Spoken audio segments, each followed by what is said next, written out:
الفردقنا وحوا كالفردقي وجودن بيجي ومدحوينه شر قدوميو قوليه سوى سيرة هذا مدح بنان يدمان با تلياش عيد مدى جود قرنك مدحوينه مركا ولا دردارمي شيئين قرنكني وقوليستي هيملوينكي هدفكي ومدن لهايدنا ومانتا عادي هاي guusha uu xisbiga kulmiye ka soo hooyay doorashadiina ay buddig u ahaayeen mas'uuliyiinta hortiisa fadhiya iyo kuwii ka sii horeeyayba wuxuuna kula dardaarmay in la shaqeeyo madaxweynaha cusub ee soo socda mudane Muuse Biixi Cabdi madaxweynaha la doortay haddii xil la helo iyo haddii aan xil la helinba inuu xisbigu guuleystay guushana cid walba oo xisbiga kulmiye ama garab istaagtay gacan ka geysatay ololaha doorashada in xisbigu abaal u hayo xukuumaduna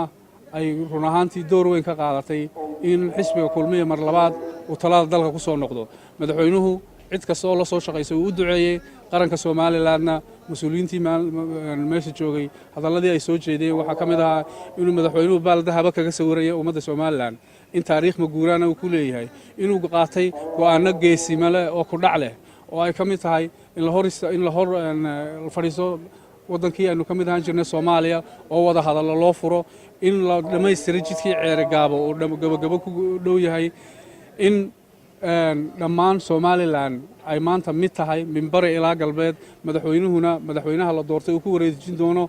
qaran dhameystiran ummad mida iyo xuduudaha dalka Soomaaliya ay matasho oo sugan guud ahaanba kulankii ama kalfadhigii aan caadiga ahayn inuu madaxweynuhu shirgudoonayay warbixintii aan ugu talagalay inaan ka sii deyno waa intaas ahayd wixii su'aalaana waan ka jawaabayaa mudane magacaygu waa Peter Koosar waxa soo baxay wararka qaar la leeyahay madaxweynaha cusub wasiirada hadda ayuu qaar ku soo celinaya qaar warar caynkaas baa soo maraya bal aad u ogaantahay taad ogtahay hadda howlahaana waad la socotaa bal hadda ka waran madaxweynaha la doortay mudane Muuse Biixi Cabdi isaga ayaa xaq u leh cid uu oganayo cid uu xilka ku soo celinayo ama cid cusub uu magacaabi doono ma jiro wax wara oo aan badriyo ku ogahay inuu wasiirada hadda fadhiya ay soo noqonayaan in qaar lagu soo celinayo in dhammaanba la wada dareerinayo in dad cusub uu Muuse qoranayo taas isaga inuu dayn doonaa laakiin waxa muhiim ah in qof kasta oo madba ahaan kulmiye aaminsani uu ku qanci doono qalinka madaxweynaha la doortay wixii uu qoro oo ah inuu isagu dadkiisa xaq u leeyahay inuu cunto marka qofku haddii uu mabda ugu ololeynayay iyo aaminsanaa xisbiga kulmiye oo aaminsan yahay uu ku qanci doona qalinka Muuse Biixi Cabdi madaxweynaha la doortay haddii lagu dano waa alxamdulillah haddii lagu dari waayna waa rabbil caalamiin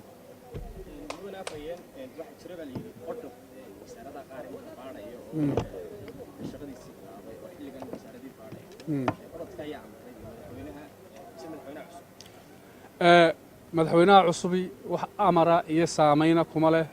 dhammaanba mas'uuliyiinta qaranka ee xilalka u haya madaxweyne Axmed Siinaay madaxweynaha xilka wareejinaya 13 bisha 12 14 bisha 12 ayuu ama awaamiirta Muuse Biixi Cabdi ay ka bilaabmi doonto sidoo dastuurku qorayo